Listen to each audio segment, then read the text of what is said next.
हम लोगों ने पिछले वीडियो में प्रश्न संख्या 13 तक हो गया था हमारा। आज हम लोग 14 नंबर प्रश्न से करेंगे।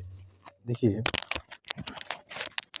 जो 14 नंबर प्रश्न है वो क्या है आपका, कह रहा है कि फ्यूज तार के 3 प्रमुख विशेषताओं को लिखेंगे। पहला कि इसका गलनांक बहुत ही कम होता है, ठीक है, यानी कि बहुत जल्दी गल जाता है। दूसरा है कि यह अति भारण तथा लघु पतन की घटनाओं से बचाता है। और तीसरा का है कि इसमें तांबा तथा टीन या शीशे तथा टीन के मिश्र धातु का उपयोग किया जाता है। ठीक है, चलिए देखिए आगे देखते हैं। अगला प्रश्न है 15 नंबर, कह है कि विद्युत धारा की प्रबलता की परिभाषा दें। तो लिखेंगे उत्तर, किसी चालक से प्रति सेकेंड बहने वाली आवेश को विद्युत धारा की प्रबलता कहते हैं। ठीक है, अगला प्रश्न देखिए 16 नंबर प्रश्न। 16 नंबर प्रश्न है कि लघु पतन से आप क्या समझते हैं।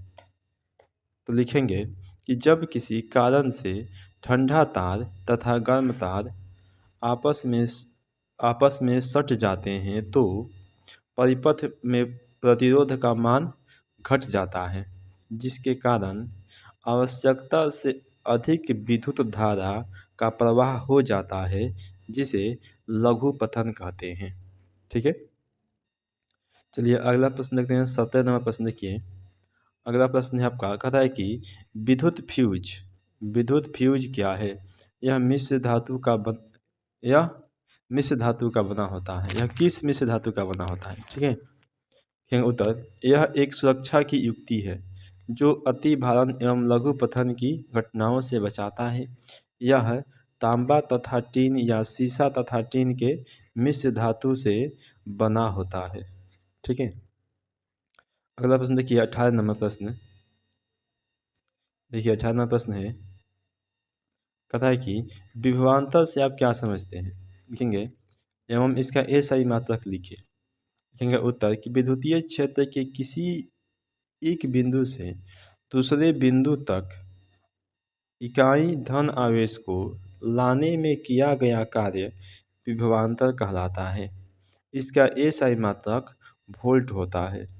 ठीक है, चलिए अगला प्रश्न है आपका 19 नंबर प्रश्न। लिखेंगे उस युक्ति का नाम लिखिए जो किसी चालक के सिरों पर विभवांतर बनाए रखने में सहायता करती है। लिखेंगे बैटरी है जिसके पास एक या एक से अधिक सेल आपस में जुड़ा रहता है। ठीक है, बैटरी जो होता है, बैटरी में क्या होता है कि एक से अधिक सेल आपस में जुड़े रहते हैं। अगला प्रश्न देखिए 20 नंबर प्रश्न है, कह रहा है कि विद्युत लैंपों में तंतुओं का निर्माण प्रायः एकमात्र टंगस्टन का ही उपयोग किया जाता है, ऐसा क्यों। लिखेंगे उत्तर, टंगस्टन का प्रतिरोधकता उच्च है, इसीलिए यह विद्युत आवेश के कारण बिना बहुत अधिक गर्म हुए प्रकाश उत्पन्न कर सकता है। इसीलिए प्रकाश देने वाले बल्बों में उनका प्रयोग किया जाता है। ठीक है, चलिए आते हैं। अगला प्रश्न है देखिए आपका 21 नंबर प्रश्न। चलिए क्या कह रहा है कि घरेलू विद्युत परिपथों में श्रेणी क्रम संयोजन का उपयोग क्यों नहीं किया जाता है। लिखेंगे उत्तर, कि घरों में विद्युत के लिए श्रेणी क्रम व्यवस्था को संतोषप्रद नहीं माना जाता है, क्योंकि इसमें विद्युत पथ का प्रवाह अलग अलग बट जाता है और सभी में वोल्टेज बटकर कम हो जाती है। ऐसी व्यवस्था में घर के सारे उपकरण जैसे बल्ब, पंखा इत्यादि सब एक ही स्विच से चलेंगे। उन्हें स्वतंत्र रूप से जलाया या बुझाया नहीं जा सकता है। इसीलिए क्या करते हैं हम लोग, श्रेणी क्रम संयोजन का उपयोग नहीं करते हैं। देखिए आपका अगला प्रश्न है 22 नंबर। क्या कह रहा है कि विद्युत टोस्टरों तथा विद्युत स्त्रियों के तापन अवयव शुद्ध धातु के न बनाकर किसी मिश्र धातु के बनाए जाते हैं, क्यों। लिखेंगे उत्तर, किसी मिश्र धातु की प्रतिरोधकता शुद्ध धातु की अपेक्षा अधिक होती है तथा तापमान में परिवर्तन के साथ मिश्र धातुओं की प्रतिरोधकता कम बदलती है। उनका शीघ्र ऑक्सीकरण नहीं होता और वे उच्च तापमान को सह सकते हैं। इसी कारण से मिश्र धातुओं का उपयोग किया जाता है ताकि उच्च प्रतिरोधकता इन्हें जलाने से बचा लेती है। ठीक है, चलिए अगला प्रश्न है आपका 23 नंबर प्रश्न। चलिए 22 के बाद 23 नंबर आ जाए। चलिए देखिए कह रहा है कि विद्युत परिपथ का क्या अर्थ है। लिखेंगे उत्तर कि यह एक बंद एवं नियमित पथ होता है जिसमें विद्युत धारा लगातार प्रवाहित होती है। ठीक है, चलिए अब आते हैं 24 नंबर प्रश्न। देखिए 24 नंबर प्रश्न है, कह रहा है कि यह कहने का क्या तात्पर्य है कि दो बिंदुओं के बीच विभवांतर 1 वोल्ट है। लिखेंगे उत्तर, यदि एक कूलम्ब आवेश को एक बिंदु से दूसरे बिंदु तक ले जाने में किया गया कार्य 1 जूल हो तो उन दो बिंदुओं के बीच का विभवांतर 1 वोल्ट होता है। ठीक है, देखिए अगला प्रश्न 25 नंबर प्रश्न है। इसमें न्यूमेरिकल दिया है, कह रहा है कि 6 वोल्ट बैटरी से गुजरने वाले हर एक कूलम्ब आवेश को कितनी ऊर्जा दी जाती है। लिखेंगे कि हम जानते हैं कि ये W बराबर V गुने Q होता है।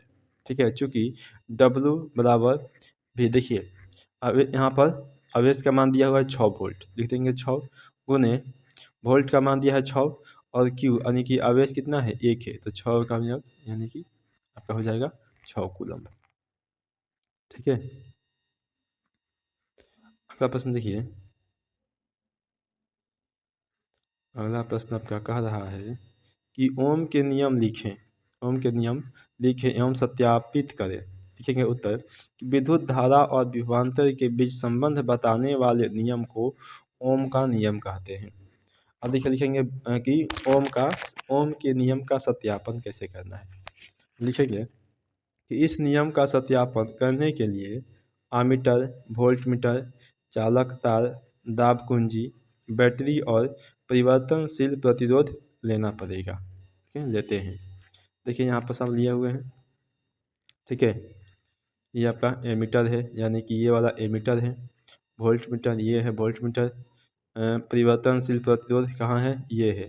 ठीक है, दाब कुंजी यहाँ पर है। बैटरी यहाँ पर बैटरी लगा हुआ है। ठीक है, इसी प्रकार का चित्र आपको बनाना है। देखिए अब लिखते हैं इसके बारे में कि जब दाब कुंजी को दबाया जाता है तो बैटरी से विद्युत धारा प्रवाहित होती है। विद्युत धारा का मान आमीटर से तथा विभवांतर का मान वोल्टमीटर से मापा जाता है। जब परिवर्तनशील प्रतिरोध को स्लाइड पर आगे पीछे खिसकाया जाता है तो अलग अलग स्थितियों में धारा का मान अलग अलग प्राप्त होता है, जिसे ग्राफ पर दर्शाने पर एक सरल रेखा प्राप्त होती है जो ओम के नियम को सत्यापित करती है। ठीक है, देखिए ये वाला है। अब यहाँ देखिए प्रश्न है आपका कि विद्युत बल्ब का नामांकित चित्र बनाएं। ठीक है, तो विद्युत बल्ब का इस प्रकार से चित्र बना देंगे। ठीक है, इस प्रकार से ये कांच का बल्ब होता है ऊपर से। ठीक है, ये वाला फिलामेंट होता है जो कि टंगस्टन का बना होता है। ठीक है, इसमें क्या होता है कि इसमें इसके अंदर नाइट्रोजन गैस भरा होता है और ये जो होता है धातु का पिन होता है। ठीक है, चलिए देख लीजिए अगला प्रश्न देखते हैं। चलिए हो गया, कितना हो गया 27 तक प्रश्न हो गया आज। आज आपका हो गया है 27 तक। इसके आगे हम लोग 28 नंबर से